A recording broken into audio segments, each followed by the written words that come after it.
Fakultas Farmasi Universitas Hasanuddin. Di sini saya akan sharing ke kalian materi mengenai karbohidrat. Untuk lebih jelasnya, mari kita sama-sama nonton video berikut ini. Check it out. Baik, di sini saya akan menjelaskan ke kalian mengenai karbohidrat. Apa sih itu karbohidrat? Karbohidrat merupakan senyawa karbon yang banyak dijumpai di alam, terutama sebagai senyawa utama pada jaringan tumbuhan, tetapi juga dapat ditemukan pada jaringan tubuh hewan, misalnya pada hati dan juga otot. Karbohidrat merupakan polisakarida aldehid dan juga keton yang meliputi kondensat polimer-polimer yang terbentuk. Karbohidrat tersusun atas C, H, dan juga O.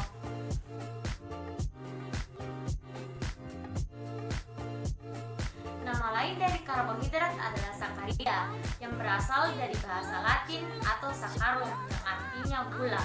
Karbohidrat disusun oleh senyawa polihidroksialdehida atau polihidroksiketon. Polihidroksialdehida yaitu struktur karbohidrat yang tersusun atas banyak gugus hidroksi dan gugus karbonilnya berada di ujung rantai. Sedangkan polihidroksiketon yaitu struktur karbohidrat yang tersusun atas banyak gugus hidroksi dan gugus karbonilnya berada di ujung rantai. Karbohidrat paling sederhana adalah monosakarida, di antaranya glukosa yang mempunyai rumus molekul C6H12O6.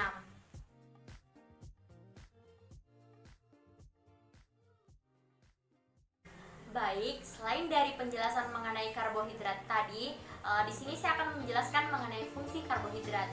Apa sih fungsi karbohidrat? Yang pertama, sebagai sumber energi bagi tubuh, menyediakan energi bagi sel-sel tubuh, terutama sel-sel pada otak dan sistem saraf pusat yang membutuhkan asupan. Yang kedua, membantu dalam meregulasi metabolisme protein. Yang ketiga, membantu metabolisme lemak.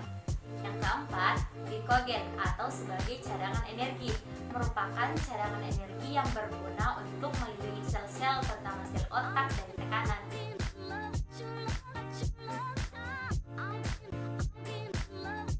Selain dari manfaat yang telah saya jelaskan tadi, manfaat lain dari karbohidrat yaitu sebagai pemberi rasa manis pada makanan.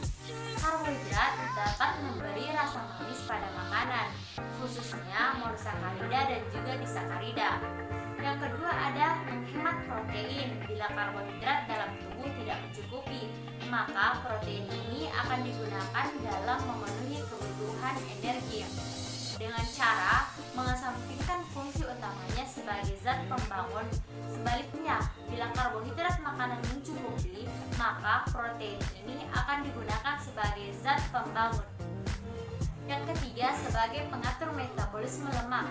Karbohidrat akan mencegah terjadinya oksidasi lemak yang tidak sempurna, sehingga akan menghasilkan bahan-bahan keton berupa asam asetoasetat, aseton, dan asam beta hidroksibutirat. Yang keempat, membantu pengeluaran feses. Karbohidrat dapat membantu pengeluaran feses dengan cara peristaltik khusus dan memberi bentuk pada feses.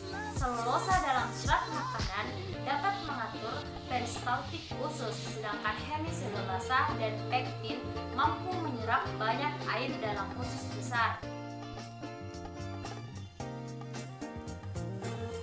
Baik, selanjutnya saya akan menjelaskan mengenai penggolongan karbohidrat. Yang pertama ada monosakarida. Monosakarida merupakan karbohidrat sederhana yang molekulnya hanya terdiri atas beberapa karbon dan tidak dapat diuraikan dengan cara hidrolisis dalam kondisi lunak menjadi karbohidrat lain. Adapun contoh dari monosakarida yaitu yang pertama ada gliseraldehida. Dia terdiri atas 3 atom C dan mempunyai gugus aldehida. Yang kedua ada dihidroksiketon yang terdiri dari 3 atom C dan mempunyai gugus keton. Yang ketiga ada pentosa. Pentosa merupakan monosakarida yang mempunyai 5 atom C seperti ribosa dan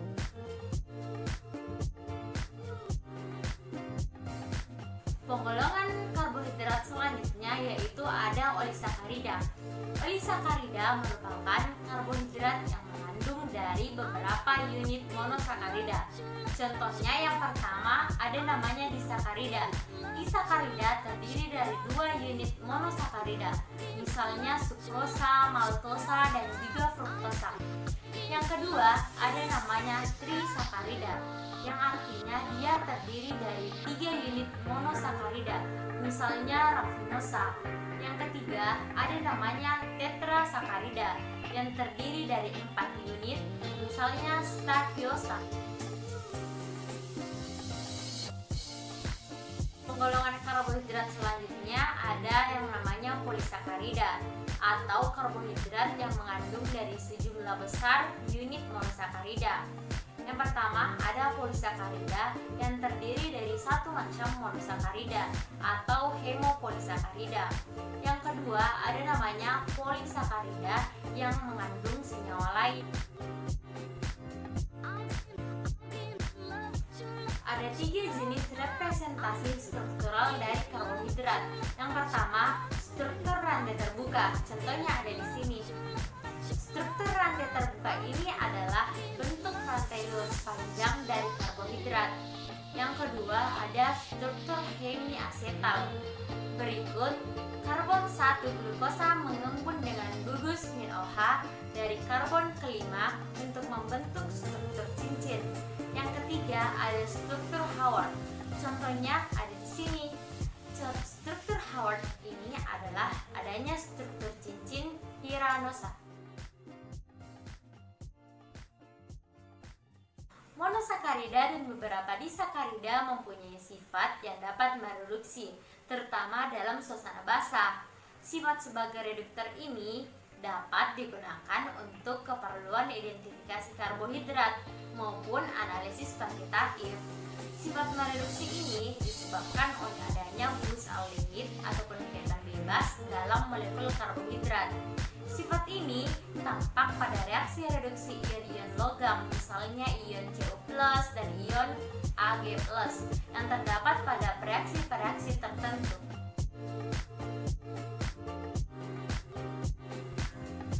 Karbohidrat tersebar dalam jaringan tanaman dan juga hewan, baik sebagai senyawa penyusun struktur tanaman, terutama selulosa, kitin, silan, dan juga manan, atau sebagai cadangan makanan, terutama padi. Sumber utama karbohidrat di alam diantaranya adalah serealia, misalnya gandum, jagung, beras, dan juga sorghum. Ada biji-bijian, misalnya kacang hijau, kacang kedelai, dan kacang merah. Dan ada umbi-umbian, misalnya jalar, ketela, dan juga kentang. Buah-buahan, misalnya pisang dan juga anggur. Ada sayur-sayuran, susu, dan sebagainya. Itulah tadi penjelasan saya mengenai karbohidrat.